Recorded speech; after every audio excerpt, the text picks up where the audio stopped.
तो हमारा ये वाला जो टॉपिक है जिसको हम लोग पढ़ने वाले हैं वो वर्ल्ड हेल्थ ऑर्गेनाइजेशन की पेंडेमिक ट्रीटी का टॉपिक है। तो लिख लो टाइटल ऊपर, World Health Organization pandemic treaty. तो जीएस पेपर 2 का ये टॉपिक है, इंटरनेशनल रिलेशंस और हेल्थ गवर्नेंस से एसोसिएटेड ये टॉपिक है, World Health Organization pandemic treaty का। ये एक ऐसा इंटरनेशनल एग्रीमेंट है, क्या वर्ड मिला हम लोग को, एक अंतरराष्ट्रीय समझौता एग्रीमेंट। नीचे कमेंट बॉक्स पर लिख लो, कमेंट बॉक्स कह रहा हूं, नीचे अपने पेपर पर लिख लो इंटरनेशनल एग्रीमेंट। नेक्स्ट लिखो, नेक्स्ट वाला पॉइंट फ्यूचर पेंडेमिक, ये फ्यूचर पेंडेमिक के लिए है। नेक्स्ट पॉइंट लिखो उसी के नीचे, ग्लोबल लेवल पर प्रिपेयर्डनेस और कॉपरेशन को इंस्टीट्यूशनलाइज करने के लिए, सिर्फ इतना लिखो ग्लोबल लेवल, क्योंकि देखो एक इंटरनेशनल एग्रीमेंट है तो ग्लोबल लेवल तो बनता ही है। तो ग्लोबल लेवल पर फिर एरो बनाओ और उसके आगे जो है वो लिख लो दो चीज, preparedness and cooperation. Preparedness and cooperation, simple, preparedness and cooperation. तो फ्यूचर में कोई भी पेंडेमिक ना आए, या अगर आता है तो उसके लिए हम पहले से प्रिपेयर्ड रहें और सभी कंट्रीज मिलकर कोऑर्डिनेशन अपना बनाकर रखें।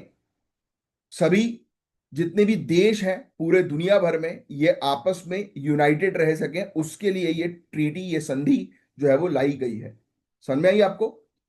तो वर्ल्ड हेल्थ असेंबली ने जेनेवा के अंदर फॉर्मली अडॉप्ट किया ये वर्ल्ड हेल्थ ऑर्गेनाइजेशन का पेंडेमिक, डब्ल्यूएचओ पेंडेमिक एग्रीमेंट को, जो लीगली बाइंडिंग, नेक्स्ट पॉइंट लिखोगे लीगली बाइंडिंग, ये लीगल बाइंडिंग है, मतलब कि इसको जिसने भी साइन किया तो वो इस ट्रीटी के टर्म्स एंड कंडीशंस को फॉलो करेंगे। तो यहां तक पूरी बात समझ में आ गई कि क्या है भाई, ये एक एग्रीमेंट बन रहा है कि आने वाले समय में कोई किसी भी प्रकार की अगर महामारी आती है तो हम लोग जो है वो रेडी रहेंगे, सभी कंट्रीज मिलकर उस महामारी से निपटने के लिए प्रिपरेशन करेंगे और यूनाइटेड रहेंगे। बात समझ में आई? बहुत सिंपल सी चीज, कुछ नहीं है इसके अंदर।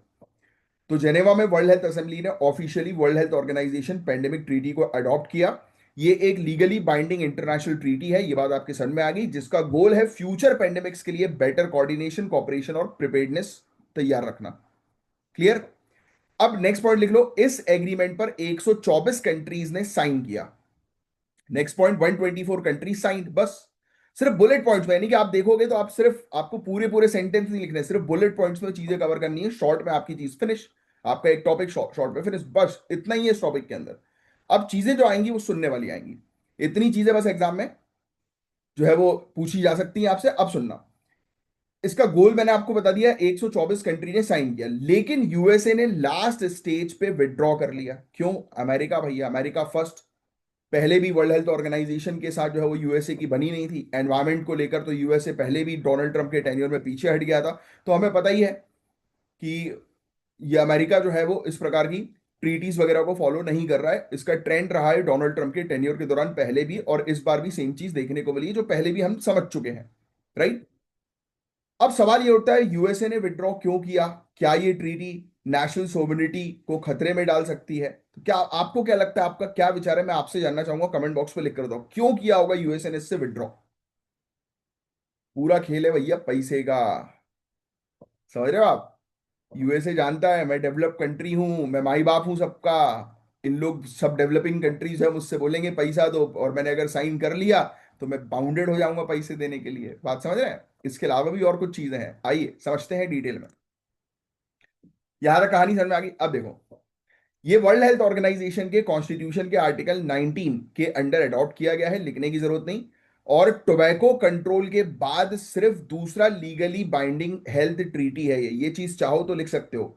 अभी तक वर्ल्ड हेल्थ ऑर्गेनाइजेशन की ये दूसरी लीगली बाइंडिंग ट्रीटी है। इससे पहले टोबैको हेल्थ की कंट्रोल को लेकर, यानी कि टोबैको कंट्रोल को लेकर हेल्थ से रिलेटेड इन्होंने बाइंडिंग ट्रीटी बनाई थी, यानी कि टोबैको के कंजम्पशन को कम करना है, उससे रिलेटेड अवेयरनेस क्रिएट करनी है, उसको लेकर इन्होंने बाइंडिंग एग्रीमेंट बनाया था पहले, और अब ये दूसरा बाइंडिंग लीगली बाइंडिंग एग्रीमेंट है। 60 रेक्टिफिकेशन के बाद ये लीगली बाइंडिंग बनेगा, यानी कि 60 कंट्रीज इसको रेक्टिफाई कर लेंगी तो फाइनली लीगली बाइंडिंग हो जाएगा ये। और कोविड 19 ने, आप जानते ही हैं कि पूरे दुनिया भर के हेल्थ सिस्टम की कमियों को एक्सपोज कर दिया था, सामने रख दिया था। स्पेशली वैक्सीन जो है उससे रिलेटेड इनइक्वालिटी थी। राइट? जिस कंट्री के पास पैसा है वो कंट्रीज वैक्सीन उठा रही थी, जिनके पास नहीं है उनको दिक्कतें आ रही थी, है ना? और एक नेचर स्टडी 2022 ने सजेस्ट किया कि अगर वैक्सीन इक्वल शेयर होती हैं तो 1 मिलियन से ज्यादा डेथ प्रिवेंट की जा सकती है, 10 लाख लोगों से ज्यादा डेथ रोकी जा सकती है अगर वैक्सीन जो है वो इक्विटेबल तरीके से शेयर की जाए। तो ये चीजें हम लोग को देखने को मिल रही थी, और डेवलपिंग कंट्रीज जो है वो एक्सक्लूजन फेस कर रही थी क्योंकि उनके पास पैसा नहीं था, है ना। तो ऐसी भी कई कई सारी रिपोर्ट जो है वो सामने आई, वो सब रिपोर्ट्स आपको ध्यान में रखने की जरूरत नहीं है। तो ये जो नई वर्ल्ड हेल्थ ऑर्गेनाइजेशन की पेंडेमिक ट्रीटी है, ये उन सब कमियों को जो है वो खत्म करने के लिए और सभी कंट्रीज को आने वाले समय की महामारी से लड़ने के लिए जो है वो इकट्ठा करने के लिए बनाई गई है। बस दैट्स इट। अब आओ कुछ फीचर्स मैं आपको इसके समझाता हूं। Pathogen access and benefit sharing, PABS। Countries को पैथोजन सैंपल और जेनेटिक डेटा शेयर करना पड़ेगा, यानी कि कोई भी कंट्री, उसके पास अगर कोई पैथोजन डिटेक्ट होता है तो वो डेटा वो तुरंत रियल टाइम बेसिस पर शेयर करें। इन एक्सचेंज फार्मा कंपनीज को 10% वैक्सीन वर्ल्ड हेल्थ ऑर्गेनाइजेशन को फ्री देनी होगी। यानी कि जो भी कंट्रीज इसको साइन करेगी, उस कंट्री की जो फार्मास्यूटिकल कंपनी है, उसे 10% वैक्सीन वर्ल्ड हेल्थ ऑर्गेनाइजेशन के पास फ्री में देनी पड़ेगी। और 10% अफोर्डेबल प्राइस पर लो इनकम नेशन को देनी पड़ेगी। अब कहानी समझ गए यूएसए के बाहर जाने की, है ना बेटा, सब पूरा पैसे का खेल है। तो इनने क्या बोला कि आप 10% डिस्काउंट में दो, किनको? डेवलपिंग कंट्रीज को, लो इनकम कंट्रीज को, और 10% वैक्सीन रखवा दो वर्ल्ड हेल्थ ऑर्गेनाइजेशन के पास फ्री में। फिर इसके अलावा technology transfer and capacity building, vaccine production technology share की जाए ताकि डेवलपिंग कंट्रीज भी लोकल मैन्युफैक्चरिंग कर सके। गेम समझ में आया यूएसए का? ये देखो कि ये बोल रहा है कि जितना भी आप टेक्नोलॉजी पर रिसर्च कर रहे हो वैक्सीन बनाने की, वो तुरंत आप शेयर करिए दूसरी डेवलपिंग कंट्रीज को, जिससे कि उनको फायदा मिल सके, है ना। तो ताकि कंट्रीज भी लोकल मैन्युफैक्चरिंग कर पाए। और यूएसए कभी नहीं चाहेगा, क्योंकि पैसा चाहिए ना, उसको तो पैसा बनाना है। फिर इसके अलावा इक्विटी बेस्ड डिस्ट्रीब्यूशन फ्रेमवर्क हो, एलोकेशन बेस्ड नीड के आधार पर हो कि भाई जिसको जरूरत है उसको अलॉट करो, है ना। तो ये चीज है। फिर ग्लोबल सप्लाई चेन ट्रांसपेरेंट रहे, तो उसके लिए स्ट्रॉन्ग फ्रेमवर्क तैयार किया गया। वन हेल्थ अप्रोच बहुत इंपॉर्टेंट अप्रोच है, इसको अलग से लिख लेना। ये वाली approach, one health approach, very important ये वाला पॉइंट। वन हेल्थ में बताऊं क्या चीज आती है इसके अंदर? ह्यूमन, एनिमल और एनवायरमेंट, ये तीन आप जैसे वेन डायग्राम जो है वो बना सकते हो इस तरीके से, सर्कल सर्कल टाइप के। एक सर्कल में हो गया आपका ह्यूमन, एक में हो गया एनवायरमेंट, और एक में हो गया एनिमल। तो ये जो बीच वाला जो है ना, ह्यूमन एनवायरमेंट एनिमल, तो ये जो है ये वन हेल्थ अप्रोच है। यानी कि एक को भी जिस गड़बड़ी होगी तो दूसरा उससे अफेक्ट जो है वो होगा। यानी कि अगर जूनोटिक डिजीज के बारे में आपको पता है कि एनिमल से ह्यूमन में ट्रांसफर होगी, ह्यूमन से एनिमल में ट्रांसफर होगी, और एनवायरमेंट जो है वो पूरी तरह से डैमेज होगा। और एनवायरमेंट डैमेज होगा तो दोनों को नुकसान पहुंचेगा, जैसे जलवायु परिवर्तन, क्लाइमेट चेंज में आप देख ही रहे हो। Are you getting this point? तो ये चीज, तो ह्यूमन, एनिमल और एनवायरमेंट हेल्थ को इंटीग्रेट किया गया जूनोटिक डिजीज का अर्ली डिटेक्शन और कंट्रोल फोकस में रखने के लिए, राइट। तो ये चीज हम लोग को देखने को मिली, दैट्स इट। चलिए, अब इसके अंदर चैलेंजेस तो आपको ऑलरेडी जो है वो पता है। यूएसए ने जो है वो विड्रॉ कर दिया इस ट्रीटी की इफेक्टिवनेस पर सवाल उठाते हुए कि ये ट्रीटी इफेक्टिव नहीं है। यूएसए ने वर्ल्ड हेल्थ ऑर्गेनाइजेशन की कोविड रिस्पांस को क्रिटिसाइज किया और बोला कि ये ट्रीटी नेशनल ऑटोनॉमी को वीक कर देगी। बट ऐसा नहीं है, आप जानते हो कि भाई रियलिटी जो है वो क्या है, राइट। यूएसए बहुत माइंडेड है, उसको हल्के में नहीं लेना चाहिए। उसको पता है कि उसको कमाना जो है वो कहाँ से है, और उसके पास सबसे ज्यादा रिसर्च वगैरह वो कंडक्ट करता है।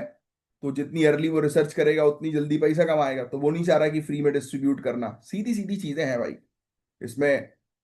ऐसा नहीं है कि यूएसए बोल रहा है वर्ल्ड हेल्थ, हाँ, बट एक चीज से मैं सहमत हूं कि वर्ल्ड हेल्थ ऑर्गेनाइजेशन कई बार चाइना की ज्यादा सुन रहा है आज की डेट में, इसलिए भी यूएसए के साथ उसका क्लैश है। अगर आप पास्ट में देखोगे कोविड 19 के समय पर, तो उस समय वर्ल्ड हेल्थ ऑर्गेनाइजेशन कई बार चाइना को जो है वो काफी फेवर जो है वो कर रहा था, ये साफ साफ जो है वो नजर आ रहा था।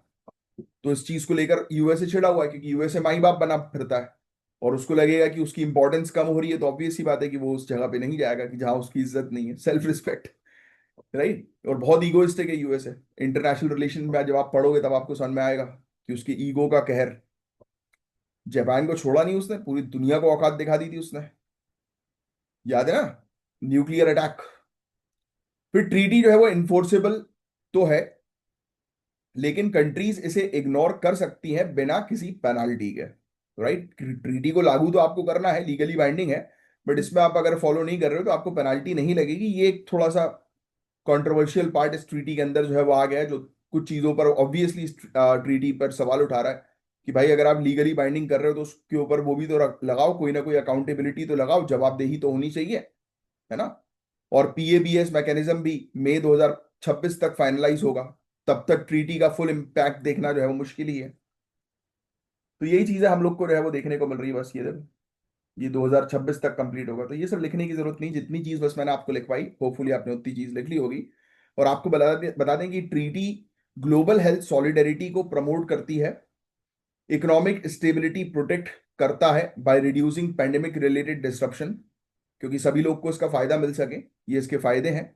और स्ट्रक्चर्ड रिस्पॉन्स सिस्टम बिल्ड करता है ताकि कोई टेम्पररी सॉल्यूशंस की जरूरत ना पड़े, हम ऑलरेडी पहले से प्रिपेयर्ड रहें। तो ट्रीटी तो अच्छी है नो डाउट, बट ऑब्वियस ही बात है कि इसके अंदर कुछ चीजें हैं जिस पर काम करना जरूरी है। एनीवेज, तो होपफुली ये पूरा टॉपिक आपको अच्छे से क्रिस्टल क्लियर जो है वो समझ में आया होगा, राइट। और अगर आया है तो लाइक का बटन तुरंत जो है वो हिट करिएगा, और जिन लोगों ने चैनल को सब्सक्राइब नहीं किया चैनल को सब्सक्राइब जरूर कीजिएगा। गाइस, अगर आप UPPCS, BPSC, UKPSC, RO ARO, BEO, UP triple SC exam या फिर इवन हरियाणा, राजस्थान या छत्तीसगढ़ पीएससी की तैयारी कर रहे हैं, तो आपके लिए ज्ञान सर का स्पेशल पेड बैच है। इन दिए गए नंबर पर कांटेक्ट करके इस बैच को जो है वो आज के आज ज्वाइन करिए। यहां पर जीरो से लेकर सिलेक्शन तक की गाइस प्रॉपर तैयारी करवाई जाती है।